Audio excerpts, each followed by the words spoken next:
अंशु, अब तो हमारे स्कूल में भी कंप्यूटर आने वाला है, सीमा ने चहकते हुए कहा। तो साथ में चलती अंशु ने हैरानी से उसका चेहरा देखकर कहा, क्या, कब आने वाला है और ये तुझे कैसे पता? सीमा ने कहा, अरे आज स्कूल में 2 टीचर की बात सुनी मैंने। वो कोई कंप्यूटर टीचर ढूंढने को बोल रहे थे कि अब हमारे स्कूल में भी कंप्यूटर लैब होगी। ये सब सुनकर अंशु की खुशी का तो ठिकाना ही ना रहा। खेतों में इधर उधर खुशी से दौड़ती अंशु को सीमा ने पकड़कर कहा, तू तो बड़ी खुश लग रही है अंशु। अंशु ने मुस्कुराकर कहा, और क्या, खुशी की तो बात है। अब हम भी शहर के बच्चों जैसे कंप्यूटर पढ़ेंगे। अभी तक फिल्मों में ही देखा था, अब सच में देखने को और सीखने को भी मिलेगा। दोनों सहेलियां चहकती हुई खुशी खुशी घर आ गई थी। दोनों एक सरकारी स्कूल में थी, एक साथ कक्षा 8 में पढ़ रही थी और इस नई खबर से घर में खुशी से चहकती फिर रही थी। 1 महीने बाद वाकई में उसके सरकारी स्कूल में कंप्यूटर का कमरा बना दिया गया और सभी बच्चों को कंप्यूटर सीखना अनिवार्य कर दिया गया था। फिल्में देखते देखते अंशु का सॉफ्टवेयर इंजीनियरिंग बनने का ख्वाब तैयार हो चुका था। वो अक्सर कहती कि मैं भी किसी हीरो के जैसे असल जिंदगी में सॉफ्टवेयर इंजीनियर बनूंगी। तो सीमा उसका मजाक उड़ाकर कहती, अरे पागल, उसके लिए तो बहुत पढ़ाई करनी पड़ती है, इतना आसान थोड़े है। हम अभी 9वीं कक्षा में आने वाले हैं और इंजीनियरिंग करने के लिए तो बहुत साल बाकी हैं। गांव से हमको कॉलेज ही नहीं जाने दिया जाता और तुझको इंजीनियरिंग बनना है, जिसके लिए इतने सारे पैसे लगते हैं। 12वीं के बाद जब तक कॉलेज का टाइम आएगा तब तक माँ बाप के ही ब्याह देंगे और तेरे सारे सपने डरे रह जाएंगे। ये सुनकर अंशु ने कहा, अपने सपनों के पीछे पड़ना पड़ेगा ना कि सब कुछ यूं ही बैठे बैठे हो जाएगा, समझी कुछ? सीमा ने हंसकर कहा, बातें तो तेरी बड़ी बड़ी हैं, लेकिन आगे का कुछ पता भी है तुझे? आई बड़ी इंजीनियर बनने वाली। गांव में लड़कियां सिर्फ ब्याही जाती हैं, बाकी आगे उनकी किस्मत। और कुछ करना ही है तो भगवान से प्रार्थना कर, वो ज़रूर तुझे इंजीनियर बना सकते हैं। ये कहकर सीमा ठहाके लगाती चली गई। वक्त पंख लगाकर उड़ता चला गया और दोनों सहेलियां 12वीं पास कर गई। 12वीं करते ही दोनों के घरों में उनकी शादी की बातें चलने लगी, लेकिन अंशु ने अपने घर में इंजीनियर बनने की इच्छा रख दी, जिसे घर में किसी ने नहीं माना। और उसकी माँ ने कहा, देख अंशु, पढ़ना लिखना बुरी बात नहीं, लेकिन गांव में इज्जत बचाना बहुत बारीक काम होता है। शहर के कॉलेज बेच तो दें, लेकिन दूसरों की संगत में बिगड़ते देर नहीं लगेगी। अच्छा, घर बार मिल गया तो खूब पढ़ लेना, कौन मना करता है? अंशु ने रोते हुए कहा, लेकिन अम्मा, उन्होंने भी मना कर दिया तो मेरे सपनों का क्या होगा फिर? अंशु की माँ झुंझलाकर उठी और बोली, तू फिर अपना घर संभालना, लेकिन हम इज्जत को दांव पर नहीं लगा सकते। इसके बाद अंशु ने अपने भाइयों और पापा जी से भी मिन्नतें की, लेकिन किसी ने उसका साथ ना दिया। कुछ देर बाद सीमा चहकते हुए अपनी माँ के साथ घर में आई। सीमा की माँ ने आवाज़ देकर कहा, अरे अंशु की अम्मा कहाँ हो, ज़रा बाहर आओ। अंशु की अम्मा तारा आवाज़ सुनते ही बाहर आ गई और बोली, सीमा की माँ, कैसे इतनी खुश दिखाई दे रही हो? उन्होंने कहा, अरे आज मेरी सीमा का एक बड़े घर से रिश्ता आया है। और पता है रिश्ता कहाँ का है? तारा ने हैरत से पूछा तो बोली, दिल्ली का है और बहुत बड़ा खानदान है, बहुत बड़े और पैसे वाले लोग हैं। तारा ने हैरत से कहा, अरे ये तो खुशी की बात है, ऐसे ही मेरी अंशु की भी किस्मत खुल जाए बस। कोई लड़का हो तो मेरी अंशु के लिए भी बताना, सीमा की माँ। सीमा की माँ चाय पीकर जा चुकी थी और अब इस बात के ताने अंशु को मिल रहे थे। तारा ने चिढ़कर कहा, देखा कितनी जल्दी सही समय से सीमा का रिश्ता तय हो गया। हमारी अंशु उससे कहीं ज़्यादा सुंदर, समझदार और सुशील है।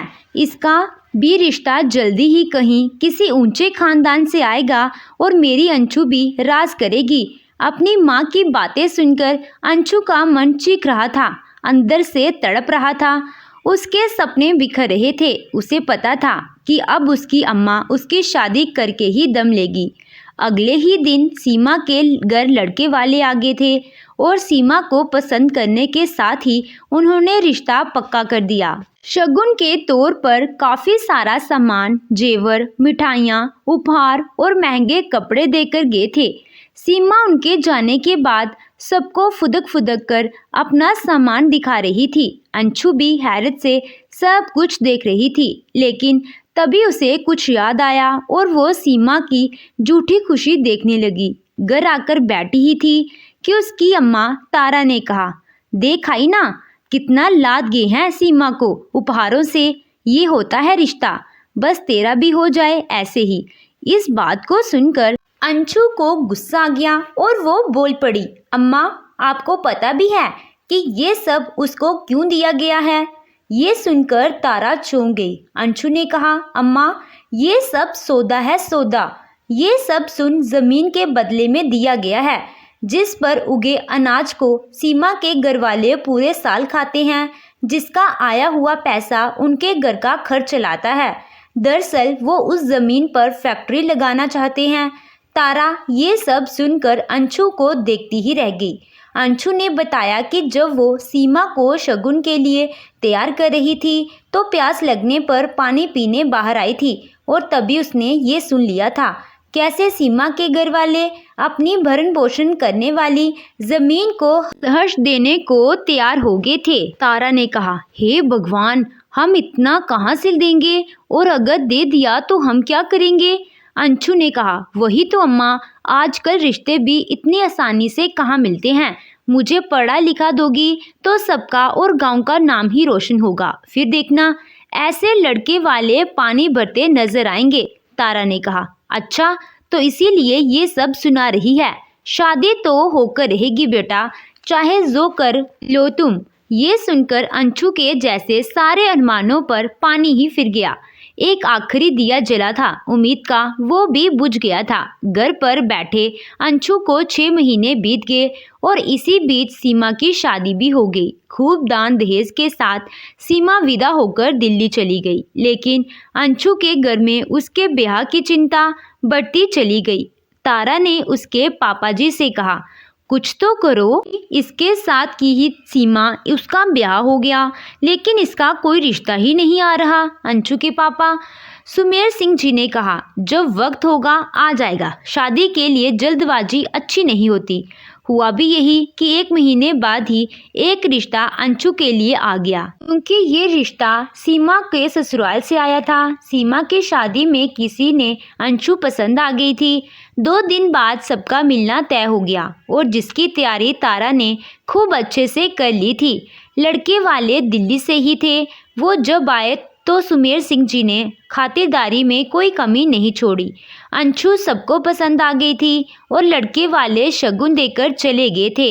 यूं तो उनकी कोई मांग ही नहीं थी, जिस कारण तारा फूली नहीं समा पा रही थी। लेकिन उस लड़के निशांत को शायद अंशु पसंद ही नहीं थी। उसने अंशु की तरफ एक बार भी नहीं देखा और जाते समय जब एक बार बात करने को कहा तब भी उसने इनकार कर दिया। ये बात अंशु के दिमाग में बैठ गई। वो समझ गई थी कि लड़के की रजामंदी नहीं है। उधर लड़के के घर जाकर अपनी माँ से कहा, माँ मेरी पसंद का कोई ख्याल ही नहीं है आपको। मुझे इस गवार से शादी नहीं करनी है।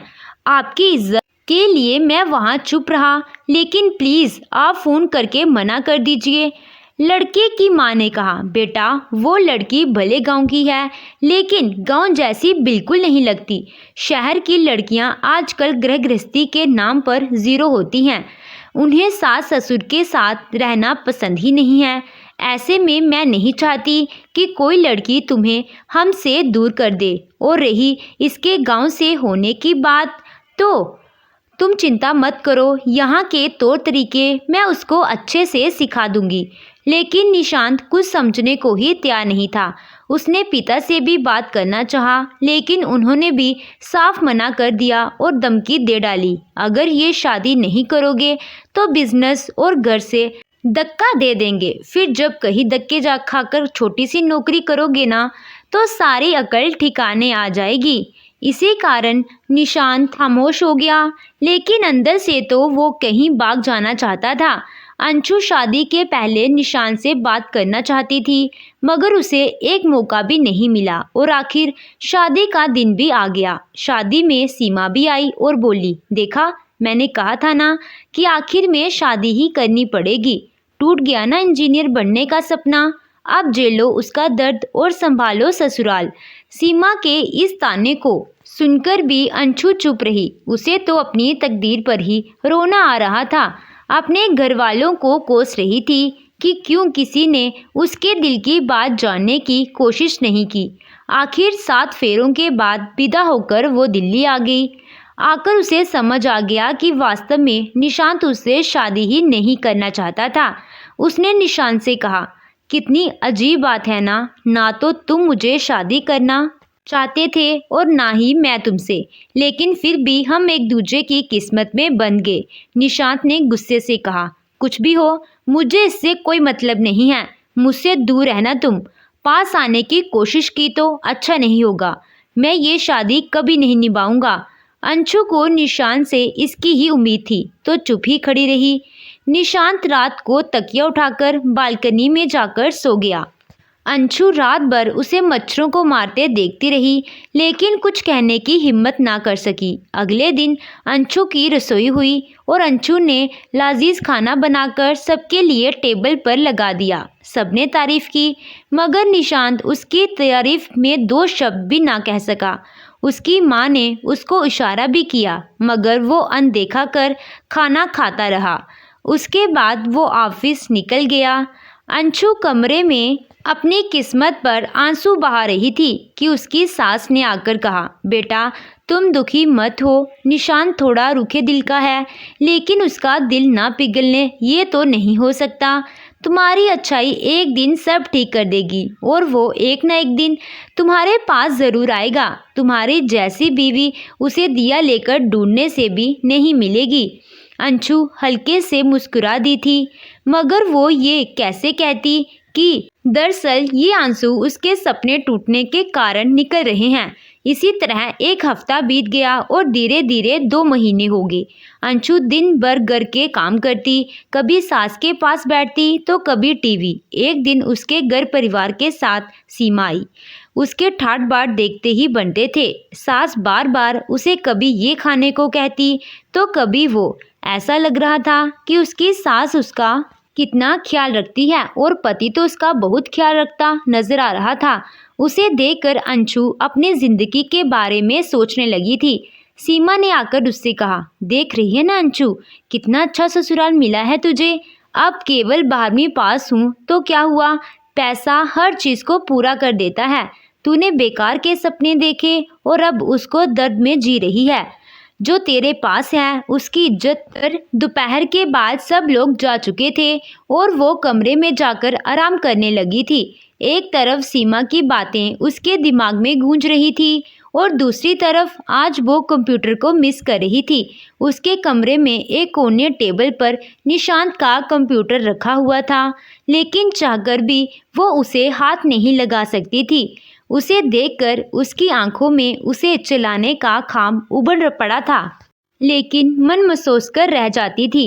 एक दिन जब रात को निशांत कंप्यूटर पर बैठा काम कर रहा था तो जाने कौन सा बटन दबा कि जितना काम किया था वो उठ गया और निशांत सिर पकड़कर बैठ गया। तभी कमरे में अंशु दूध लेकर आई तो निशांत मुंह से निकला, हे भगवान, ये कौन सा बटन दब गया, मुझसे मेरी घंटों की मेहनत बेकार हो गई। शिट यार, ये कहकर उसने टेबल पर हाथ मारा। उसकी नज़रें बस की बोर्ड पर टिकी थी। बेड के एक तरफ निशांत के लिए दूध रखकर अंशु उसे एकटक देख रही थी। उसकी नज़रें कंप्यूटर पर थी और वो पास जाकर देखना चाहती थी। काफ़ी देर तक देखने के बाद उसने निशांत के पास जाकर कहा, अगर आप कहें तो मैं देखूं क्या। निशांत ये सुनकर उसकी तरफ घूर कर देखने लगा। तुम पागल वागल हो क्या, आता क्या है तुम्हें। तो अंशु ने हिम्मत करके कहा, वो क्या है ना, मैंने अपने स्कूल में कंप्यूटर सीखा है, मेरे अच्छे नंबर आते थे उसमें, निशांत ने आंखें लाल करके कहा, ये तुम्हारे सरकारी स्कूल का कंप्यूटर नहीं है, समझी। अंशु मायूसी से जाकर एक तरफ बैठ गई। निशांत को परेशान होते देखकर वो फिर से करीब आई और बोली, जितना मेरे कोर्स में था मैंने उससे ज़्यादा सीखा है निशांत जी, क्योंकि मैं तेज़ी से सीखती थी तो मुझे सर ने मुझे दूसरे बच्चों से ज़्यादा चीज़ें सिखाई हैं। काफ़ी शॉर्ट कमांड सीखी है मैंने। निशांत ज़ोर से चीखा, हैव यू गॉन मैड, बकवास बंद करो अपनी, गवार कहेंगी, जाओ यहाँ से, और खबरदार जो अब यहाँ आई तो। अंशु ये सुनकर रोते हुए कमरे से बाहर बालकनी में चली गई। निशांत उसे बिना रोके जाते हुए देखता रहा, लेकिन फिर फोन पर बात करने लगा। उसके बाद अचानक उठा और बाथरूम में चला गया। इसे जाते देखा तो अंशु उठकर वापस आई। उसने कीबोर्ड पर उंगलियां चलाई और जाकर बालकनी में बैठ गई। निशांत वापस आया तो फोन पर बात करते हुए कंप्यूटर को देखा। अरे ये कैसे हो गया, अभी अभी तो सब डिलीट हो चुका था। निशांत स्क्रीन को स्क्रॉल करते देखता रहा। सारा का सारा डाटा वापस आ चुका था। उसकी आंखें हैरत से चौड़ी हो गई थी। उसने गर्दन घुमाकर बालकनी में बैठी अंशु की तरफ देखा, मगर वो बैठी अपनी आंसू पूछ रही थी। निशांत बड़बड़ाया, कहीं इसने भी तो, अरे नहीं नहीं, ये इस गवार के बस का कहाँ है। मैं भी क्या सोच रहा हूँ, हो सकता है कुछ एरर आई हो और तभी कंप्यूटर कुछ दिखा ना रहा हो। चलो मेरा काम तो हो गया, मेरी मेहनत बच गई। उधर बाहर बैठी अंशु तिरछी नज़रों से निशांत को देख रही थी और मन में सोच रही थी, भगवान भी क्या करता है इस दुनिया में। जिनकी कदर होनी चाहिए उनकी कदर ही नहीं होती। जिन्होंने कुछ किया ही नहीं उन्हें पलकों पर बिठाया जाता है। उसे सीमा की याद आ रही थी। उसने कभी पढ़ाई को गंभीरता से ही नहीं लिया था। वो सीमा से तो कहीं आगे थी, लेकिन यहाँ उसकी योग्यता को पहचानने वाला ही कोई नहीं था। अभी तक निशांत का और उसका रिश्ता भी नहीं सुधरा था, जिसकी उम्मीद उसे सास ने दी थी, और जिंदगी तो अब जैसे ठहर सी गई थी। एक दिन निशांत ने कहा कि उसे ज़रूरी काम से कनाडा जाना है, वहाँ रहकर कोई कंपनी मैनेजमेंट का कोर्स सीखना है। यह सुनकर सब हक्के बक्के रह गए थे। उसकी माँ आबा जी ने रोकने की कोशिश भी की, मगर वो पहले ही टिकट करवा चुका था। उसके पापा हैरान थे और बेबस भी, क्योंकि अब ये परिस्थिति जैसे उनके हाथ से ही निकल गई थी। अंशु जो कि इस रिश्ते को मौका देना चाहती थी, अब वो रिश्ता ही दूर होने जा रहा था। निशांत उसकी तरफ देख भी नहीं रहा था और वो उससे बात करना चाहती थी। उसने पैकिंग करते हुए निशांत से हिम्मत करके कहा, आप कब तक आएंगे? निशांत ने कहा, कुछ कह नहीं सकता। अंशु फिर से बोली, फ़ोन कर लीजिएगा। निशांत कुछ नहीं बोला। अंशु ने फिर से कहा, अभी हमारी शादी को ज़्यादा समय नहीं हुआ है, फिर भी आप जा रहे हैं। मैं इस रिश्ते को समझने की कोशिश कर रही थी और इसमें आगे बढ़ना चाहती थी। निशांत ने उसकी बात काट दी और झट से बोला, क्या आगे बढ़ना चाहती थी? मैंने कुछ कहा क्या तुमसे जो ऐसे ख्वाब देख रही हो? अपनी हद में रहो, समझी? मेरे करीब आने की कोशिश कभी भी मत करना। ये सुनकर अंशु के आंसू बहने लगे थे। ना तो करियर बना पाई और ना ही अब शादी बचा पा रही थी। इसका दर्द झेलना आसान कहाँ था। सास ससुर साथ दे रहे थे तो इस कारण अब तक घर में रुकी थी। निशांत अगले दिन चला गया और अंशु को बिन देखे ही माँ से गले लगकर चला गया। आबा जी ने कहा भी कि एक बार अंशु से मिल ले, लेकिन उसने अनसुना कर दिया और जाकर कार में बैठ गया। निशांत को गए एक हफ्ता बीत चुका था। उसका जब भी फ़ोन आता तो वो अपनी माँ से सबके बारे में पूछता, लेकिन अंशु का नाम तक नहीं लेता था। आबा जी खुद ही उसके बारे में बताती थी तो वो चिल्ला पड़ता, माँ मैंने उसके बारे में कब पूछा? ऐसा कहकर वो हमेशा फ़ोन काट देता था। जाने के बाद निशांत को अपने सामान में एक चिट्ठी मिली थी जो अंशु की थी, लेकिन निशांत ने उसको बिना पढ़े ही टेबल की दराज में रख दिया था। इधर अंशु का समय काटे नहीं कट रहा था और उसकी उदासी सास ससुर से देखी नहीं जा रही थी, लेकिन इधर निशांत इस सबसे बेखबर था और अपनी जिंदगी को सामान्य रूप से जी रहा था। आबा जी आने के बारे में पूछती तो कुछ जवाब नहीं देता था।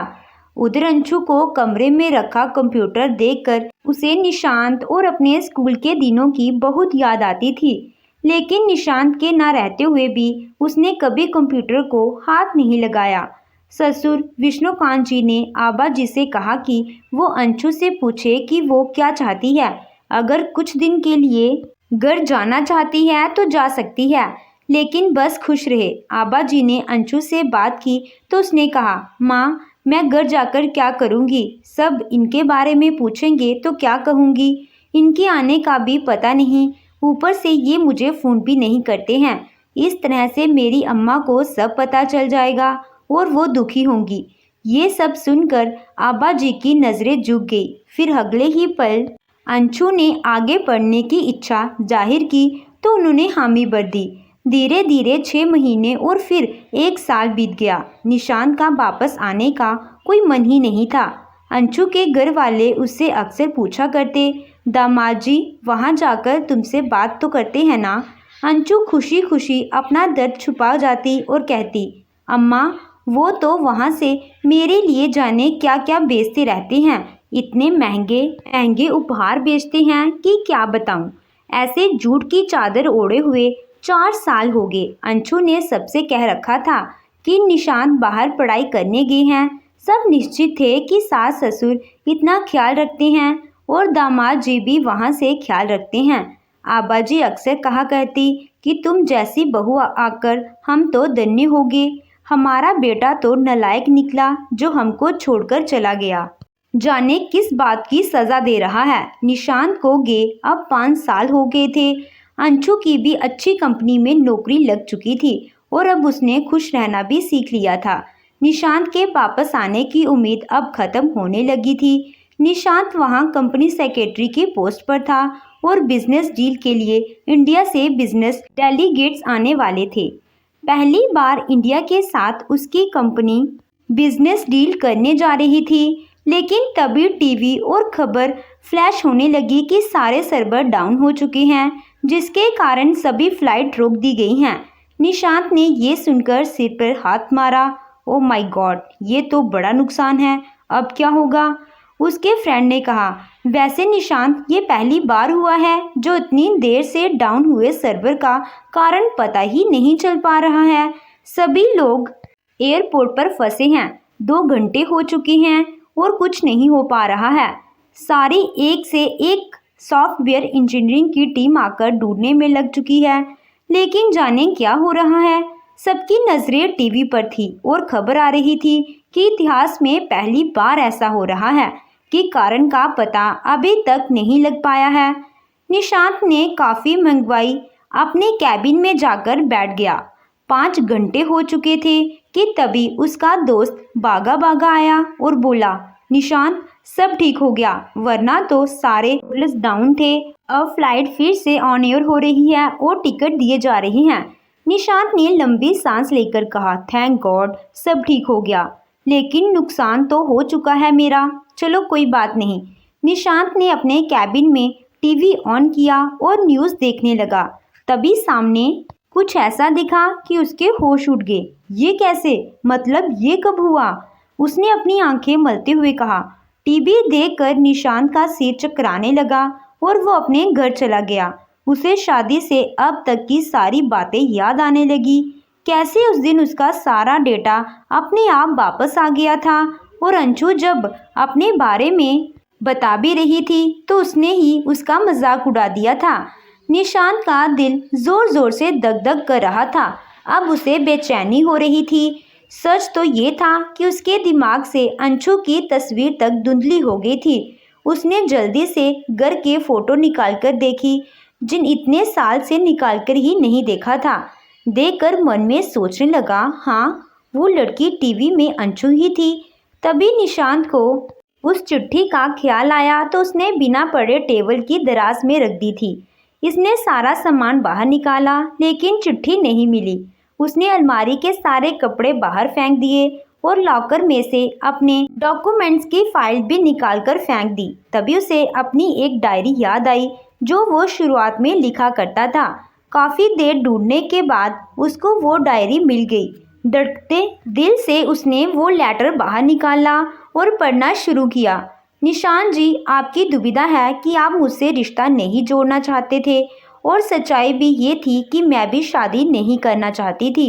मेरा सॉफ्टवेयर इंजीनियर बनने का सपना था जो इस शादी के कारण अधूरा रह गया। बीते वक्त के साथ मुझे समझ आ गया कि अब वो पूरा ना हो सकेगा, तो शादी बचाना सही लगा। लेकिन अब आप जा रहे हैं तो ये उम्मीद भी टूट गई और मैं जिंदगी में कुछ ना कर सकी। यूं तो मैं आपके परिवार के साथ हूँ, लेकिन आप चाहें तो मुझे तलाक दे सकते हैं। मैं खुद से ये कदम उठाकर दोनों परिवारों को दुखी नहीं कर सकती। अब फैसला आप पर है। ये चिट्ठी पढ़कर निशांत सुन रह गया।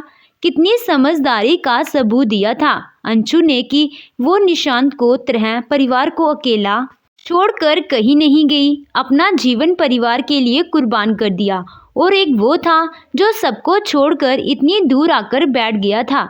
निशांत के आंसू बह निकले थे, लेकिन उसे अब भी समझ नहीं आ रहा था कि अंशु इतनी बुलंदियों पर कैसे पहुंच गई। इसने इंडिया जाना तय कर लिया और अगले दिन की फ्लाइट लेकर घर आ पहुंचा।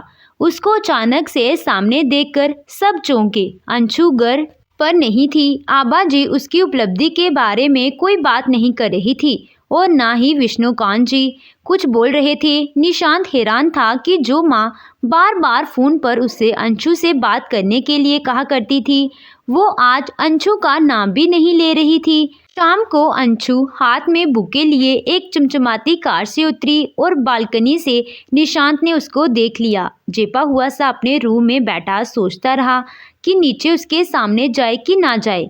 तभी आबाजी कमरे में आकर बोली, निशांत नीचे आ जा, पापा को तुझसे कुछ बात करनी है। निशांत नीचे आया तो विष्णुकांत जी ने उसके सामने कुछ पेपर्स रख दिए। अंशु भी वहीं बैठी थी।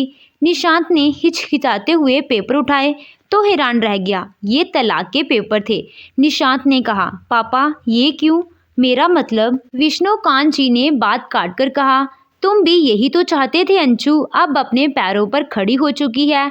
उसको कोई भी अच्छा जीवन साथी मिल जाएगा। इसको तुम्हारे भरोसे बैठकर अब और उम्र बर्बाद नहीं करने दूंगा। हम अब इसकी शादी करेंगे और विदा करेंगे। तुम रहो कनाडा में। निशांत के पास कुछ कहने को ही ना बचा था।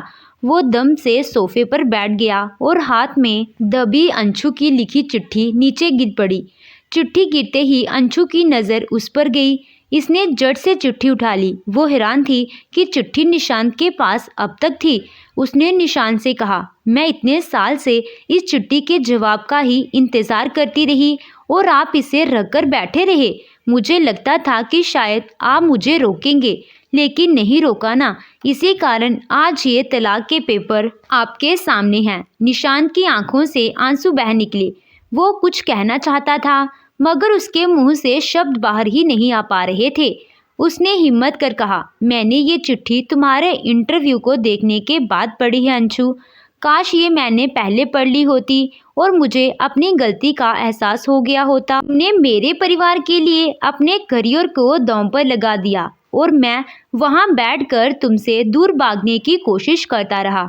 अंशु रोते हुए बोली, नहीं निशांत, आज मैं जो कुछ भी हूँ पापा जी और मम्मी जी के कारण ही हूँ।